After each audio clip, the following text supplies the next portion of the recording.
Friends, welcome to my channel. Today I am going to teach you grammar lesson 4 the verb. तो इधर आज हम verb क्या होता है वो जानने वाले हैं. पहले हम definition पढ़ते हैं. A verb is a word or a group of words that tells one the action or the subject, 2 the state of being of the subject, 3 the possession of something by the subject, and 4 what is done to the subject by others. तो a verb is a word or group of word that tells. तो verb क्या है? एक word है या फिर ढेर सारा ग्रुप है एक वर्ड का जो बोलते हैं. पहला चीज़ जो है एक्शन ऑफ द सब्जेक्ट, जो हमारा जो सब्जेक्ट है वो क्या करता है. और second the state of being of the subject. Second वाला क्या है?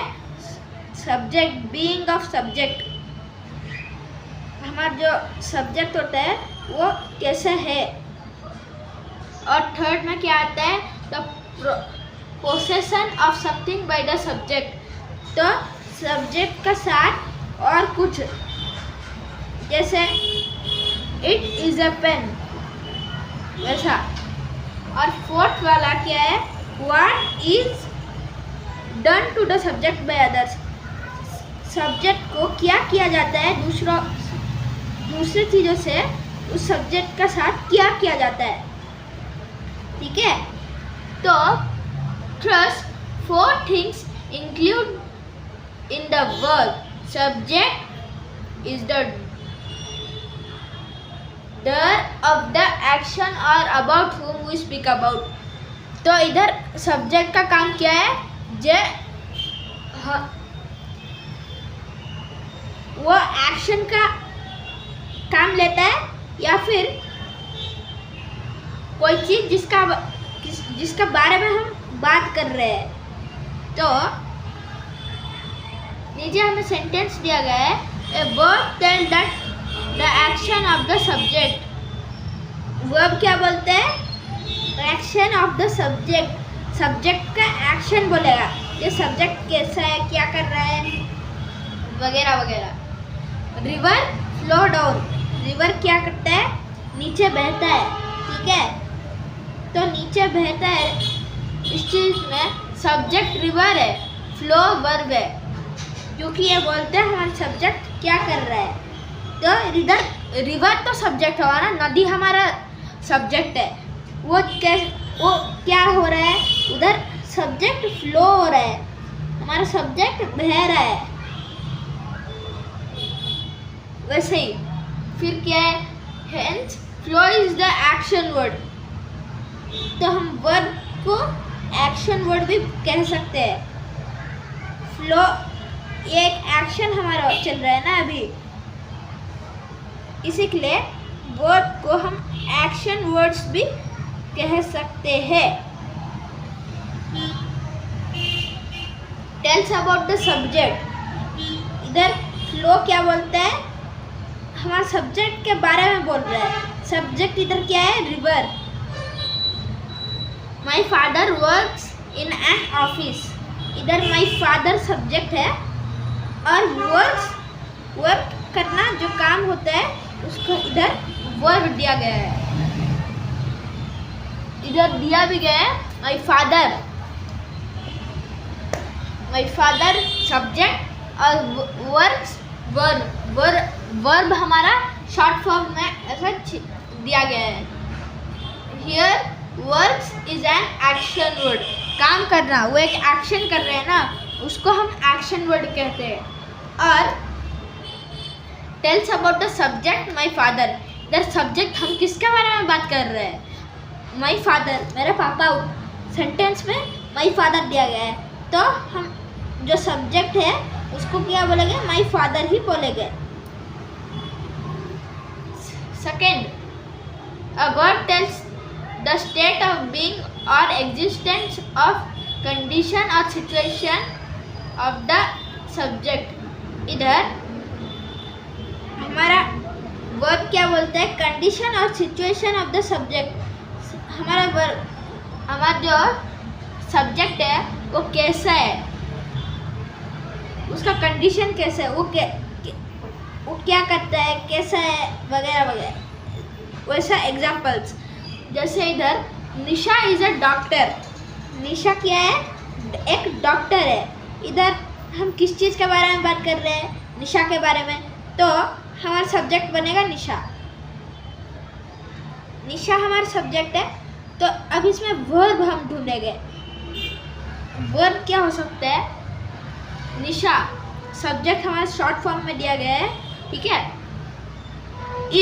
इज हमारा इधर एक क्या है? वर्ब है, क्योंकि ये जो निशा है वो इधर इज हमें हेल्प कर रहा है ये बताने वो एक डॉक्टर है, इसी के लिए ये हमारा एक वर्ब हो सकता है। Hence, is tells the state of being of its subject निशा। इस इधर क्या बोलते हैं? स्टेट ऑफ बीइंग, वो कैसी है, किस चीज के बारे में? निशा के बारे में, जो हमारा सब्जेक्ट है। और एक एग्जांपल इधर क्या है? किरण इज रिच। किरण अमीर है। किरण अमीर है। इधर हम किरण के बारे में बात कर रहे हैं, तो किरण हमारा क्या होगा? सब्जेक्ट। किरण सब्जेक्ट है, तो किरण सब्जेक्ट, तो फिर इसका वर्ब क्या होगा? इस बार भी इधर वर्ब इज है, क्योंकि इज रिच ये हमें बोलते हैं हमारा सब्जेक्ट कैसा है। इधर हमारा सब्जेक्ट अमीर है, तो ऑब्वियसली इसका मतलब वो हमें बता रहा है हमारा सब्जेक्ट जो है वो क्या है? अमीर है। हमें ये चीज़ जानने में हेल्प हो रहा है इससे ये हमारा सब्जेक्ट कैसा है। तो इधर हमारा सेकेंड एग्जाम्पल कंप्लीट हो गया। अब थर्ड सेंटेंस में जाते हैं। State of being of verb are am, is, are, was, were, will, be, shall, be। इधर state of being of verb कैसा हो सकता है? am, is, are, was, were, will, be, shall, be, वैसा। तो नीचे हमारे थर्ड वन का दिया गया है। A verb shows possession of something. तो possession, she has a wonderful idea. उसके पास बहुत ज़्यादा अच्छा आइडिया है। आइडिया मतलब दिमाग। आइडिया जैसे हम इसको ऐसे कोई पेपर को ऐसा फोल्ड करके पेपर प्लेन बना सकते हैं, वैसा आइडियाज। तो इधर हमारा शी बनेगा सब्जेक्ट, क्योंकि हम उसी के बारे में बात कर रहे हैं। और हैश बनेगा वर्ब, क्योंकि ये जो हैश जो है वो बता रहा है उसका पास एक वंडरफुल आइडिया है, उसका पास आइडिया है। इस चीज़ को बताने के लिए हम यूज़ कर रहे हैं इधर हैश। उसका पास एक अच्छा आइडिया है। वैसे hence has tell the possession by idea by its subject she। ये possession बोलते हैं आइडिया उसका सब्जेक्ट के साथ जो है she। इधर जैसा दिया गया है, my parent have worries about me. मेरे माता पिताओं को मेरे बारे में चिंता है। अब इधर सब्जेक्ट माई पेरेंट्स, इधर हम उनका माता पिता के बारे में तो बात कर रहे हैं ना, तो सब्जेक्ट माई पेरेंट्स और हैव वर्ब बनेगा।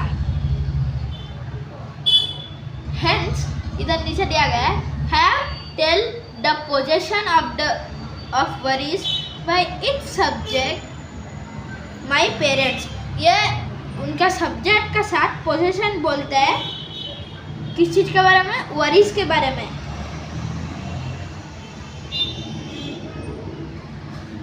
अब नेक्स्ट आता है Ashok. A word tells what is done to the subject by others. तो वर्ड बोलता है जे सब्जेक्ट का साथ क्या होता है दूसरों के द्वारा। जैसे इधर सब्जेक्ट अशोक है, Ashok is beaten up by robbers. Ashok को मारा गया है, किससे? चोरों ने मिलके अशोक को मारा है। अब इसमें अशोक तो सब्जेक्ट हो गया, बीटन अप वर्ब, जो मारा है उसको हम वर्ब बोलेंगे। Here is beaten up tells what happened to the subject or what is done to the its subject Ashok by the robbers।